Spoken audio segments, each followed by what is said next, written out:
Chapter number 2 साझेदारी पेढ़ी के वार्षिक हिसाब के अंदर आज अपने सीखेंगे पक्की तलपट यानी बैलेंस शीट।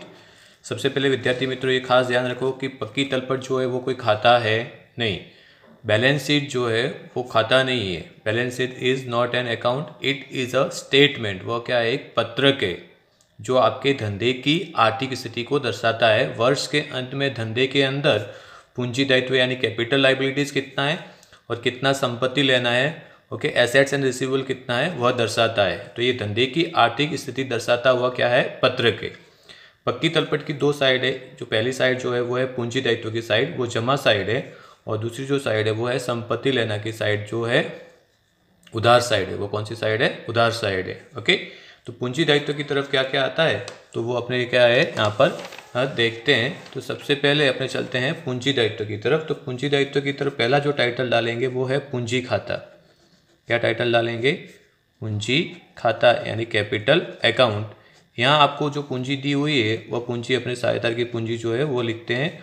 अगर पूंजी खाता बनाया हो तो पूंजी खाते की जो अंतिम शेष है उसको यहाँ पर लिखा जाता है। यहाँ साझेदार का नाम लिखने का है। उसके बाद लिखा जाता है चालू खाता। कौन सा खाता? चालू खाता। चालू खाते की कौन सी बाकी लिखेंगे? यहाँ पर जमा बाकी। ओके, क्रेडिट बैलेंस को यहाँ पर लिखा जाता है। चालू खाता यदि बनाया हो तो उसकी अंतिम जो शेष होती है उसको भी पूंजी दायित्व की तरफ चालू खाता करके लिखते हैं। उसके बाद आता है क्या? अनामत। क्या लिखेंगे? अनामत यानी रिजर्व। तो जितने भी अनामत है सभी अनामत का समावेश भी पूंजी दायित्व की तरफ होता है। अनामत के अंदर आप सामान्य अनामत यानी जनरल रिजर्व और पूंजी अनामत यानी कैपिटल रिजर्व को भी लिखा जाता है। यहाँ लिखेंगे पूंजी अनामत या अन्य जो भी अनामत हो वो सभी अनामत का समावेश अनामत टाइटल के नीचे होता है। राइट। उसके बाद यहाँ टाइटल आता है बिन चालू दायित्व। बिन चालू दायित्व यानी कौन सा दायित्व? दीर्घकालीन दायित्व। ऐसे दायित्व जो लंबे समय के लिए पेढ़ी में लिया जाता है उन बिन चालू दायित्व का समावेश इसके अंदर होता है, जिसको नॉन करंट लाइबिलिटीज कहा जाता है। बिन चालू दायित्व के नीचे आती है सबसे पहले ली लोन। लंबे समय के लिए जो लोन ली जाती है उस लोन का समावेश बिन चालू दायित्व के नीचे होता है, जैसे लोन फ्रॉम बैंक। उसके बाद किसी वित्तीय संस्था से आपने लोन ली हो तो वो भी लंबे समय से लेते हैं अपने, तो यहाँ लिखेंगे वित्तीय संस्था से ली लोन। या फिर साझेदार की जो लोन होती है पार्टनर्स लोन, उसको भी अपने बिन चालू दायित्व के टाइटल के नीचे लिखते हैं। यहाँ लिखेंगे साझेदार की लोन। ओके, ये सभी क्या है? नॉन करंट लाइबिलिटीज है। उसके बाद आता है चालू दायित्व। ओके, कौन सा दायित्व? चालू दायित्व, जिसको अपने करंट लाइबिलिटीज बोलते हैं। इसको अपने अल्पकालीन दायित्व भी बोला जाता है। अल्पकालीन दायित्व के अंदर पहला आता है लेनदार। सबसे पहले क्या लिखते हैं अपने? लेनदार यानी क्रेडिटर्स। लेनदार के नीचे कौन सी हुंडी आएगी? देनी हुंडी, बिल्स पेबल, उसको फिर में लिखते हैं। उसके बाद आते हैं बैंक ओवरड्राफ्ट। बैंक ओवरड्राफ्ट भी अपने लिए दायित्व है, तो यहाँ लिखेंगे बैंक ओवरड्राफ्ट। वो भी अल्पकालीन दायित्व है, इसके लिए चालू दायित्व के टाइटल के नीचे आएगा। उसके बाद आता है अद्यत खर्च। अद्यत खर्च का मतलब होता है चुकाना बाकी खर्च। ऐसे खर्च जो अभी चुकाए नहीं है, एक्सपेंसेस आउटस्टैंडिंग, उसको भी अपने चालू दायित्व के नीचे लिखते हैं। उसके बाद आता है अग्रिम मिली आय। अग्रिम मिली आय यानी इनकम रिसीव्ड इन एडवांस, जो पहले से मिल चुकी आय वो भी अपने लिए क्या है? चालू दायित्व है। उसके बाद आता है provident fund.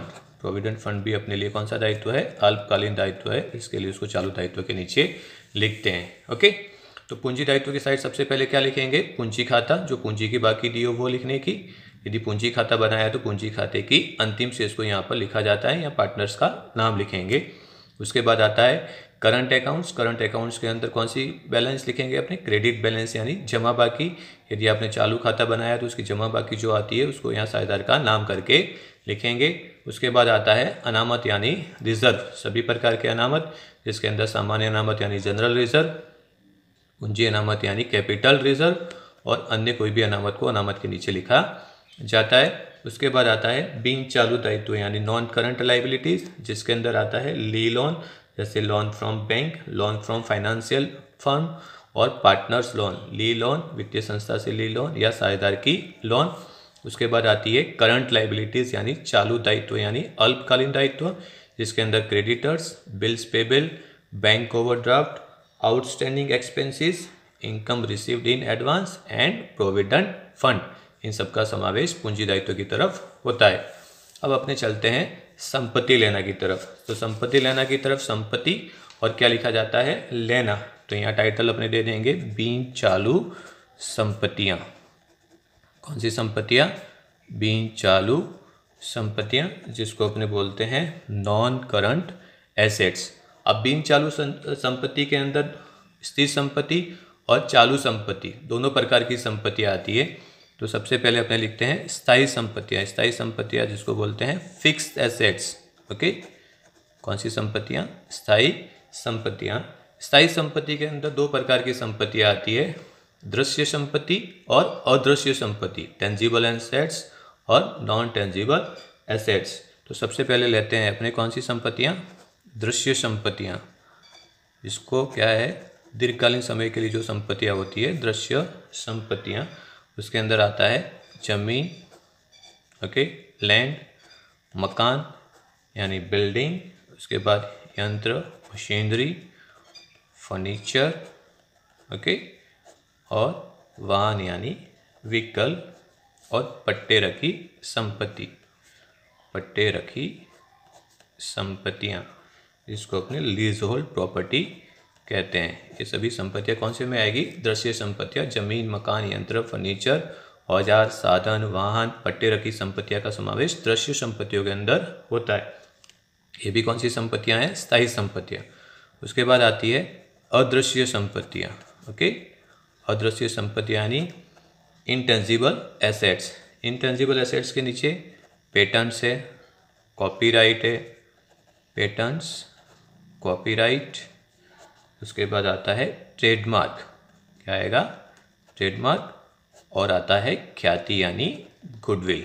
These all are intangible assets. Okay, उसके बाद कोई भी प्रकार का इन्वेस्टमेंट जो होता है, विनियोग, चाहे वो किसी भी क्षेत्र के अंदर किया गया इन्वेस्टमेंट हो, तो वो भी अपने लिए क्या है, संपत्ति है। तो इन्वेस्टमेंट को भी अपने संपत्ति लेना की साइड लिखते हैं। उसके बाद आती है अन्य बिन चालू संपत्तियाँ। कौन सी संपत्तियाँ, अन्य बिन चालू संपत्ति, इसको अपने बोलते हैं अदर नॉन करंट एसेट्स। क्या कहेंगे, अदर नॉन करंट एसेट्स। उसके बाद आती है चालू संपत्तियाँ, क्या आएगी, चालू संपत्तियाँ यानी करंट एसेट्स। करंट एसेट्स के अंदर कौन कौन सी संपत्तियाँ आती है, तो सबसे पहले आता है देनदार, देनदार यानी डेटर्स। उसके बाद आती है देनदार के नीचे कौन सी हुंडी आएगी, लेनी हुंडी आएगी। कौन सी हुंडी आएगी, लेनी हुंडी यानी बिल्स रिसीवेबल। उसके बाद आता है अंतिम स्टॉक, अंतिम स्टॉक यानी क्या, क्लोजिंग स्टॉक। ओके, उसके बाद रोकड़ शेष यानी रोकड़ की बाकी यानी कैश बैलेंस। और उसके बाद आता है बैंक शेष यानी बैंक बैलेंस। ओके, उसके बाद आता है अग्रिम चुकाया खर्च, यदि चुकाना बाकी है, अद्यत है, तो उसको अपने लिए क्या है, दायित्व है। ओके, पर अग्रिम चुकाया है तो वो कौन सी संपत्ति है, चालू संपत्ति है। तो यहाँ लिखेंगे अग्रिम चुकाया खर्च। ओके, अग्रिम चुकाया खर्च, इसको प्रीपेड एक्सपेंसेस कहा जाता है।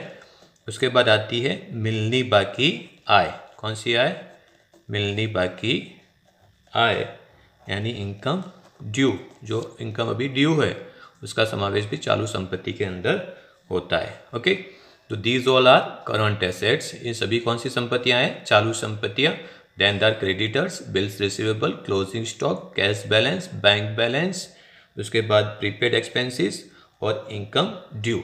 ओके, तो इस प्रकार अपने आर्थिक चिट्ठे के अंदर यानी पक्की तलपट या बैलेंस शीट के अंदर दोनों साइड, पूंजी दायित्व की साइड और संपत्ति लेना की साइड, अपने क्या लिखते हैं, पूंजी दायित्व की साइड पूंजी और सभी दायित्व, दायित्व के अंदर बिन चालू दायित्व और चालू दायित्व।